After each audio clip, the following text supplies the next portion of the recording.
Hello, I'm Kurt Lidke, Executive Director of Klamath Film, and you just watched Too Much Chow, a fun comedy short about a mad scientist with a twist. With us is the film's director, Nathaneal Lathrop. Thank you, Nathaneal, for joining us. Appreciate it. Yeah, thank you for having me. So, this was a student project at Southern Oregon University. You also had a film in last year's festival as well. So, now that you're kind of rolling in the program, is this still something you're thinking career wise of filmmaking?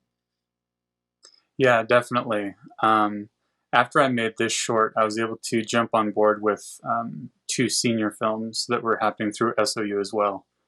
And those are finished. They finished in June, I think. And the hope is to continue with short films and stuff like that.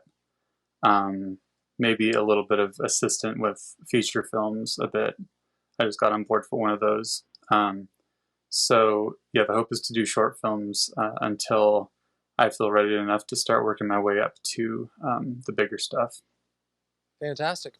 Well, this film to me, when I first watched it, I immediately started thinking of classic 1950s sci-fi B movies. Maybe a touch of Creep Show thrown in, or maybe Reanimator or Tales from the Crypt. But that kind of trope of mad scientist trying to do well, creates a monster, and then I mean that was like every 1950s sci-fi movie and the when the Mhm. drive-in era was king. Was that where you were drawing the inspiration from for Too Much Chow? Was it intentional to be kind of a 1950s throwback vibe or no? Um, I was noticing that the further I went into the production of it, very like, Wolfman or Frankenstein esque. Um, but originally, the idea kind of surfaced from a different story that I would like to go forward with eventually. But the concept of the dog being the result of a lab experiment was pretty much the spark of it, and then I tried to continue it from there. So once you realized that was starting to feel a little 1950s-ish, you're just like, screw it, let's just roll with this and kind of play it up to the max degree because it's kind of it's both a parody and a loving tribute to that whole era, kind of at the same time. Yeah, yeah, it definitely is, especially with the big moon at the very beginning. I was like, I could make it look a little more realistic, or I could go with it and just face the facts that it's a bit cliche, but it's also kind of fun.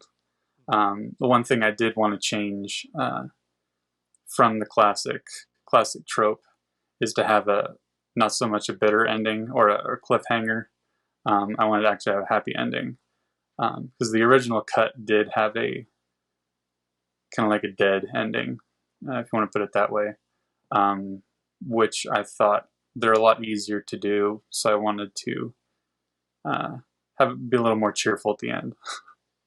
Well, and that was recognizable when I watched it too, because you kind of bury the climax in the end credits, which is an interesting choice. It's a very much so a Marvel move, I suppose. Mm-hmm.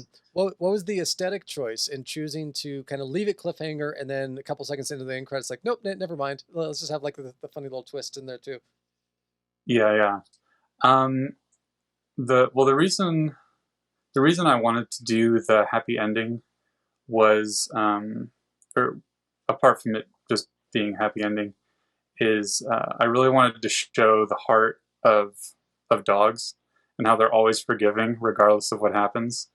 So I thought it was very natural for the dog to have a forgiving trait and to forgive the scientist in the end.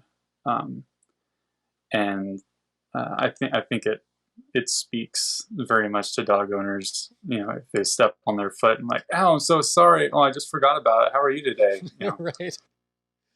Uh, And did did COVID have any sort of impact on filming or editing, wrapping up production on this, or did you manage to do it before? I this was my first term at SAU that I did this in, so this was the fall of 2020. So everything SOU was very online for this portion. So I was just at home the whole time, and it was a little bit tricky. I had some of my friends help me that I had been meeting with before, so that was fine.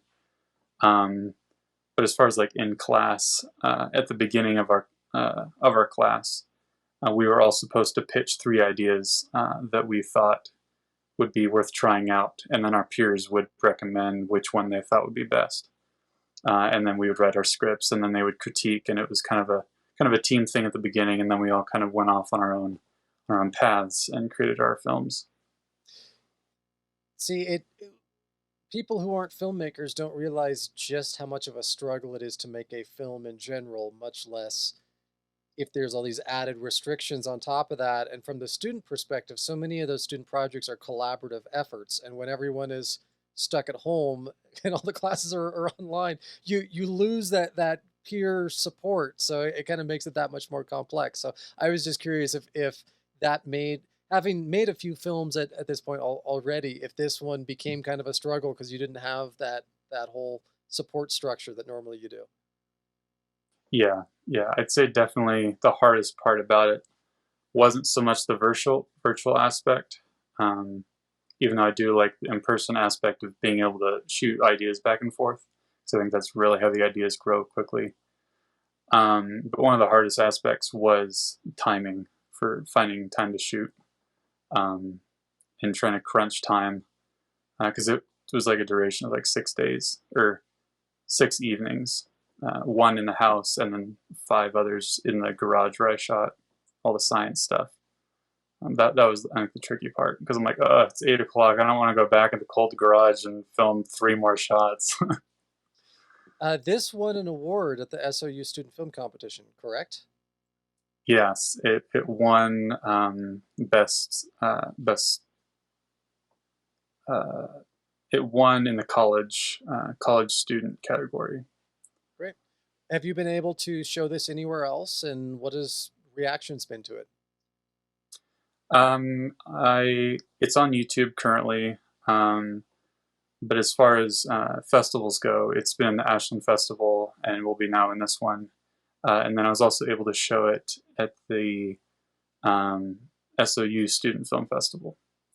And that one was actually in person, and we were able to rent a screen and seating and everything. And that was really fun, being able to finally watch it with an audience, Yeah. which I'll hopefully be able to do again with this one. So filming with animals and children always comes with its own added challenges. So trying to get a dog to behave on camera that you wanted to, any bloopers or really memorable moments come out of the production from behind the scenes trying to pull that off? You think you'd be surprised how smoothly it went. I have a harder time with kids, I think, because kids, you can't tell them to be genuine because they'll start goofing off or whatever. So you have to surprise them and get a natural reaction, which I did for A Key to Memory, my previous one that we showed. But with the dogs, she was just patient the whole time. Every once in a while she'd get anxious and she'd want to go back inside. But she did really well. And there's the shot of her looking at my plate half finished, and I couldn't, let her just stare at it. So I had to give her something. I don't remember what it was. But I let her, and I had like a bag of treats off screen that I just kept giving to her every time we were done. So that, she'd stay obviously involved and not just be bored off her mind. Do you have a favorite part, either the production process or the finished product? Something that stands out to you is like, man, I'm really proud of that. This was my first short film where I really targeted on lighting. So the whole science segment for me is really enjoyable to watch, because that way I was able to have time, and I didn't need to set up after the first day. I just kept everything up, and then every night it was the same. And I was able to shoot with a new camera and everything.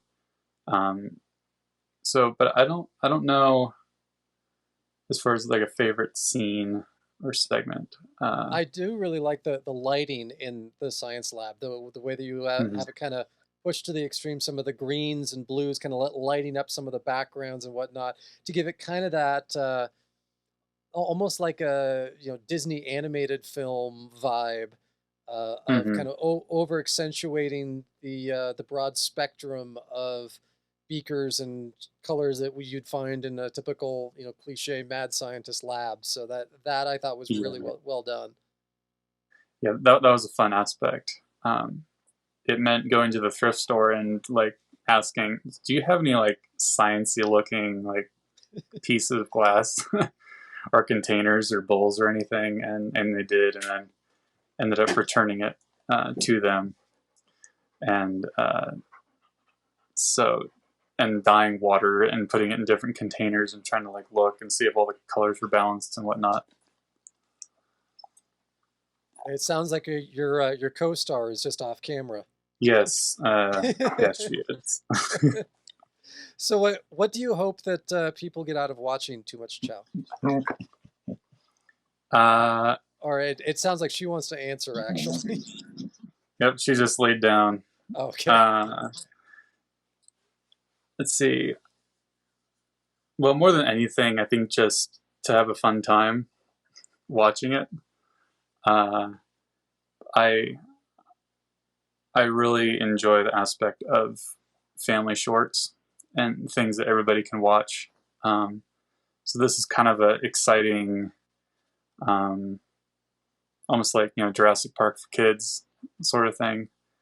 Um, and I think the fact that it has animals in it, or an animal, um, especially a household pet that a lot of people have, it's just something that they can automatically connect with. And even if you don't like the scientist for the whole film, luckily you have somebody that you automatically care about. Well, thank you very much, Nathaniel, for being a part of the Klamath Independent Film Festival yet again, 2 years in a row. Congratulations on that. Too Much Chow will screen on Sunday, September 19th around 11:30 a.m. in our Southern Shorts category and available all week on demand.